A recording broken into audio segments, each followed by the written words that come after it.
ఇక్కడ కనిపిస్తున్న ఈమె పేరు ఉమాదేవి. మూగజీవాలంటే శారదాదేవికి ఎంతో ఇష్టం.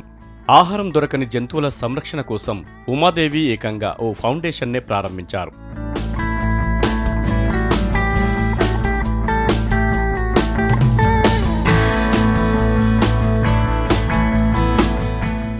నెల్లూరు జిల్లాలోని నగర శివార్లలోని కల్లూరుపల్లిలో ఉమాదేవితో పాటు జంతు ప్రేమికులు సంరక్షణ కేంద్రాన్ని ఏర్పాటు చేశారు.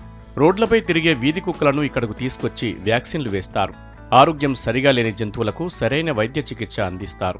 సంరక్షణ కేంద్రంలో సుమారు 100 కుక్కలు ఆశ్రయం పొందుతున్నాయి.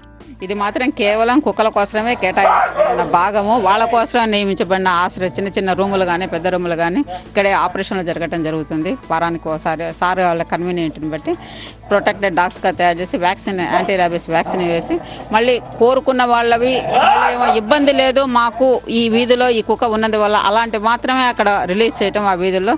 లేదా మాకు ఇబ్బందిగా ఉంది అని అంటే వాటిని ఇక్కడే ఆశ్రయం ఇచ్చి ఇక్కడే ఉంచడం అనేది దీని మెయిన్ ఉద్దేశం. 6 సిబ్బందితో కుక్కల ఆలనా పాలనా చూస్తున్నారు. వీరికి ప్రభుత్వం నుంచి వచ్చే పెన్షన్ నిధులతో కుక్కల సంరక్షణ కేంద్రాన్ని నిర్వహిస్తున్నారు. మూగజీవాలను ఆదరిస్తున్న సేవలను గుర్తించిన ప్రభుత్వం స్థలాన్ని మంజూరు చేయడంతో పాటు నిధులను కూడా మంజూరు చేసింది. వీధిలో కొంచెం కరస్తా చేస్తూ ఉండేవి వాటిలో వద్దంటారు. అవన్నీ తీసుకెళ్ళిపోయేసి అక్కడ పెట్టేసి వాటికి ఫుడ్ పెడతా అక్కడ 4 వర్కర్స్ని పెట్టి వండించి తెస్తా వస్తున్నాము.